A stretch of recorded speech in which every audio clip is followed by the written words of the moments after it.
And so I was walking on down the street, and then I realized, crap, I let that other dude freaking use my bike. What am I going to do today? So now I'm going to have to walk to my psychiatrist appointment.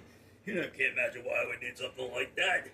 Anyway, I forgot to take my pills, and I was just cruising on up the street when I saw a construction site. And I heard this construction worker grumble.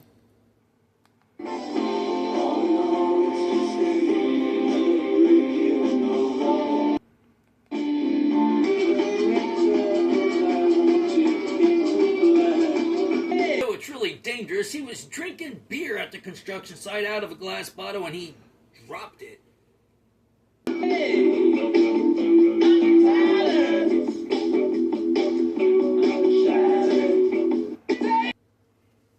And I got up there and I was walking down the street and everything looked just so dandy. And then I walked up and I saw this place, and it was a big old place, and I was like, oh man, I think this is the place. So I got up there and I walked up there and I had to go up the elevator with a bunch of people who stunk like butt. It wasn't even a baby pooping in his pants or anything. It was just stinky people who needed to take a freaking bath. And so I got up to the right thing and I was walking down the hallway, and coming out of the first door, I heard somebody say, confused for so long. And I heard somebody say out of the second door, and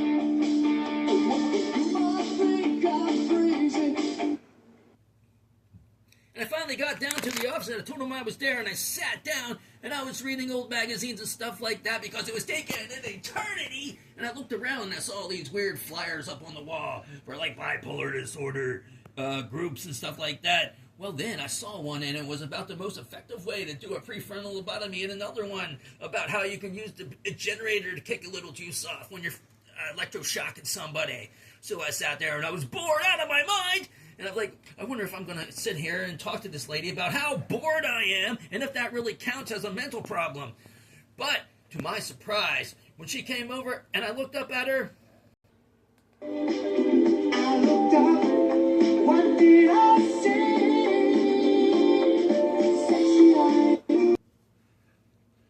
So I walked down the thing with the nurse, and we walked through the room, and we walked down the hallway, and she stuck me in a room with the psychologist. And they said, how you been feeling? I said, well, I haven't actually been feeling that great at all. But I know one place where everybody understands me. It's